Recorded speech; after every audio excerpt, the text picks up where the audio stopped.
पंडिता रमाबाई. पंडिता रमाबाई यांनी बुद्धिमत्ता व कर्तबगारी यांच्या जोरावर महाराष्ट्रात अलौकिक कार्य केले. त्यांचा जन्म कर्नाटकातील मंगळूर जिल्ह्यातील गंगामूळ या गावी 23 एप्रिल 1858 रोजी झाला. त्यांचे पूर्ण नाव रमाबाई अनंतशास्त्री डोंगरे असे होते. वडिलांनी त्यांना प्राचीन हिंदू शास्त्रांचे चांगले शिक्षण दिले होते. 16व्या वर्षी त्यांचे आईवडील मृत्यू पावले. पोरक्या झालेल्या पंडिता रमाबाई व बंधू श्रीनिवास यांनी तीर्थयात्रेला जाण्याचा निर्धार केला.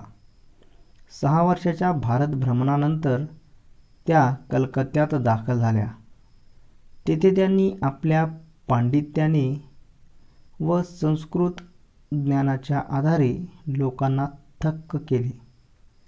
लोकांनी त्यांना सरस्वती व पंडिता या पदव्या देऊन गौरवले. पुढे त्यांना पंडिता रमाबाई असे संबोधले जाऊ लागले. त्यानंतर त्यांचा विवाह झाला. मात्र पंडिता रमाबाईंना संसार सुख लाभले नाही. त्यानंतर त्या पुण्यात आल्या. तेथे स्त्रियांच्या स्थितीबद्दल जागृती करण्यासाठी आर्य महिला समाजाची स्थापना 1882 मध्ये केली. देशाच्या उन्नतीसाठी स्त्रियांची स्थिती सुधारणे गरजेचे आहे असे त्यांनी प्रतिपादन केले. त्यांनी हंटर कमिशनपुढे साक्ष देताना स्त्री शिक्षणासाठी आग्रह धरला. त्या मिशनऱ्यांच्या मदतीने इंग्लंड व अमेरिकेला गेल्या. ख्रिश्चन धर्मातील सेवाभावी वृत्ती व मानवतावादी विचारांमुळे त्यांनी ख्रिश्चन धर्म स्वीकारला. त्यांनी आपले संपूर्ण लक्ष स्त्री शिक्षणावर केंद्रित केले. रमाबाईने स्त्रियांसाठी केलेले महत्त्वाचे कार्य म्हणजे शारदा सदनची स्थापना होय. 1889 मध्ये त्यांनी मुंबईत या संस्थेची स्थापना केली. निराश्रित विधवा व अनाथ स्त्रियांच्या राहण्याची व भोजनाची मोफत व्यवस्था तेथे करण्यात आलेली होती. 1890 मध्ये या संस्थेचे पुण्याला स्थलांतर करण्यात आले. तेथे ही संस्था नावारूपाला आली.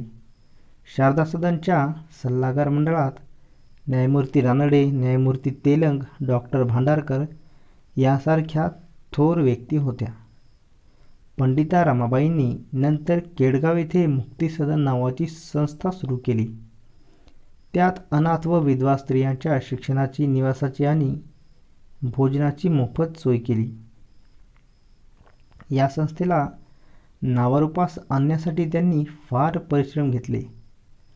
1897च्या दुष्काळाच्या वेळी जनतेला त्यांनी मदतीचा हात दिला. त्यांनी लिहिलेले बायबलचे मराठी भाषांतर, स्त्री धर्मनीती, दी हाय कास्ट हिंदू वुमन इत्यादी ग्रंथ उल्लेखनीय आहेत. पंडिता रमाबाईचा मृत्यू इसवी सन 5 एप्रिल 1922 रोजी झाला.